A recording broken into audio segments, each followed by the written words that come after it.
Every Monday morning, editor, National Review, frequent panel member, Meet the Press, tremendous writer. His work is often syndicated and works like the New York Post, and his newest column is out. Yes, Investigate the Investigator is one of our go-to guys. We love him. Back on the Bernie and Citro here on this Monday morning. Rich Lowry. Good morning, Rich. How are you, pal? Hey, Rich. Good. How's it going? Well, a week ago this morning, you were all pumped up for your Virginia Cavaliers, who were going to play later on that night. And they won the national championship, which had to be very satisfying for you, being you went to school there.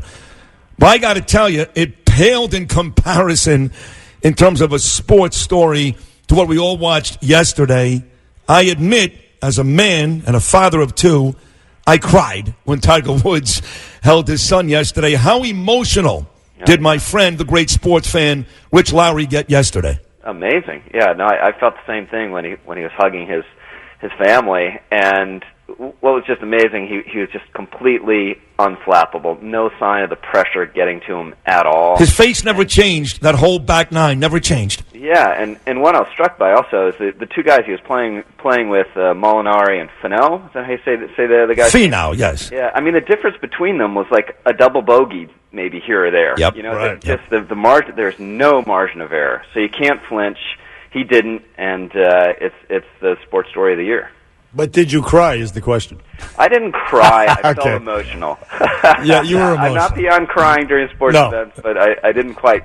I'm not quite enough of a golf guy. So did you cry last Monday, though, when your Virginia Cavaliers won? I didn't cry either. You know, I don't want to portray myself as this emotionally strong guy here, but that was amazing. I mean, the odds of winning those three games the way they did at the end. No, it was amazing. You know. Did you cry yesterday when the Yankees lost to the White Sox again? Now we're getting closer. Yeah, listen, what a disaster that's unfolding to be at this early stage. Again, we said that maybe last year and years past, and they've recovered. So keep hope alive, Rich Lowry. Yeah, when that lineup's healthy, it's absolutely stacked. And you can probably build a better lineup around the five major guys who are out than with the guys they still have. Sure. And the last third of the lineup, they're not major league hitters. So I'm not watching because I think they're unwatchable at the moment. But I'm not giving up either. So, Rich Lowry, before we get to President Trump's alleged plan to ship illegal immigrants into the inland, into sanctuary cities and all that stuff, I have to ask you about Attorney General Barr. He said that, there was spying, and it may have been illegal. I don't know. I got to check on it. And Comey goes, I don't know what he's talking about. Well, I say for now, Jim Comey, you have the right to remain stupid, but soon they may be reading your real Miranda rights to you. What do you say, Rich Lowry?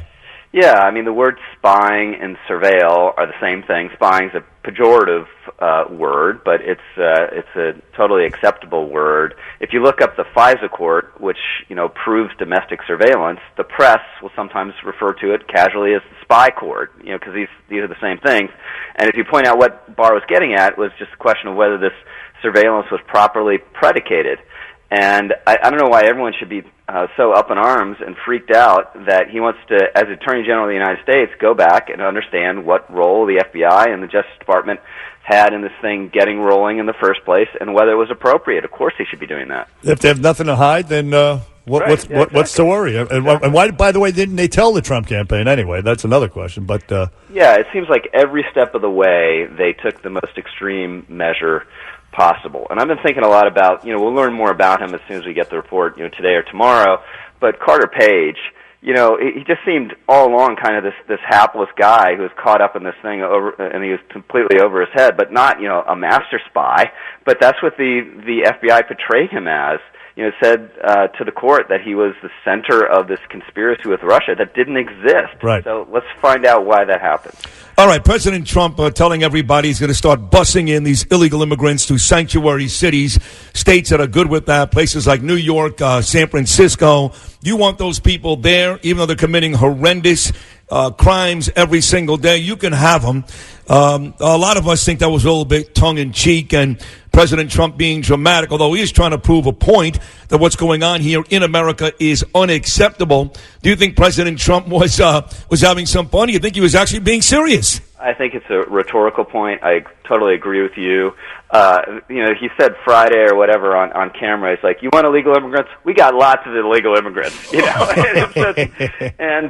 he also, in one of these tweets or statements, he also said, "We're going to do this, and Democrats will learn they have to come deal with us and solve this problem." So I think it's just a way to generate attention, make the rhetorical point that these places. Like illegal immigrants in theory, but if they actually had thousands showing up every day, it would tax their capacities.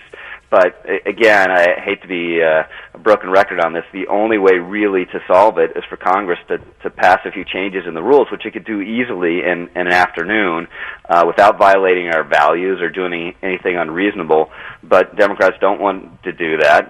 They like watching Trump stew and flail around because you have this massive crisis at the border he can't do anything about.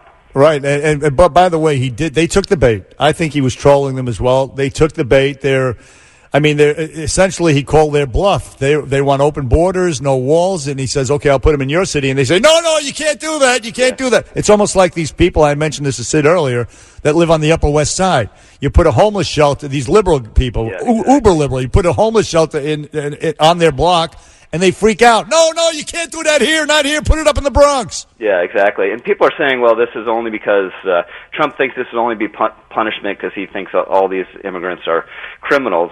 But it's just not the case that if you're even Canada, a year or two ago, Justin Trudeau saying, "Oh, we're going to welcome all these migrants," and it was a time when we were repealing the temporary status of some Haitians who were here because of the earthquake, 10 years ago, whatever it was. And he's like, "Well, we'll take them all." And then they started showing up. He's like, "No, wait a minute, we don't want to take them all." And ever since they've been trying to roll it back, and they've been tightening their rules, not because these Haitians are bad people. It's just they show up, they have no connection to your country, they're very poor, they don't speak the language, so they're going to be really hard to deal with and assimilate. And that's just a fact. And the idea that we're going to wave into the country maybe 1 million migrants over the course of this year, maybe nearly 1% of the population of Honduras and Guatemala, is just insane. And the idea that we could actually stop it quickly and we aren't is insane. Rich Lowry, National Review, here every Monday with Bernie and Sid. This Buttigieg guy yesterday announced he's officially going to run the Indiana mayor for president. And here we are talking about how the Democrats won't help solve an easy problem. I'm a tepid Trump supporter. Bernie is an avid Trump supporter. And we're always talking about how crazy the Democrats are and how they allow this to happen and that to happen. They're anti-Semites. They're anti-patriotic. Omar hates his country. 9/11. It almost, if you listen to the show every day, it almost sounds like, why even have an election in 2020, to be honest? But we must be missing something, right? I mean, there's going to be an election and somebody's going to win on that side and probably keep it very, very close. Yeah, so I'll say about Buttigieg what I've said about Beto, and he's sort of eclipsed Beto for the moment. But this is a kind of a serious threat. Someone who goes out of his way to appear reasonable, to talk about his faith, to try to convince some increment of Republicans they don't have to fear him. And I think that's the clearest path to victory for Democrats. This in 2020. It's basically what Obama did in 2008. Obama was as progressive as they come, more progressive than Hillary Clinton, but the tone was very reasonable, and the affect and the personality and the persona, and I think that's what this guy's going for. Do you think Michael Avenatti's going to throw his hat in the ring? Has there ever been a bigger meltdown? No. You talk about the antithesis of the Tiger story. It's the Michael Avenatti story. But to be serious, Joe Biden. I mean, I'm starting to wonder. You and I both thought a couple of weeks ago that he's not going to go through with this run. And I think so now more than ever. What do you think, Joe? That he's not going? You think that? Okay, yeah, I agree. Okay, wait, you think he's not going? I don't think so. I don't think so, no. I think he is. Oh, really? So do I. And I think he's just making a bet. There's some increment of Democrats out there who aren't on Twitter, who aren't woke, who still have working class sensibility. Might not be a majority of the party, but there's some plurality of the party, and that's gonna be his base, and maybe get him through this thing. Rich, as always, not a good job, a great job. We love having you on Monday mornings, and National Review is a great publication. You're great on TV and wonderful here. Thanks for the great Monday, buddy. Thank you. Thanks so much, guys. All right. Rich Lowry, editor of the National Review.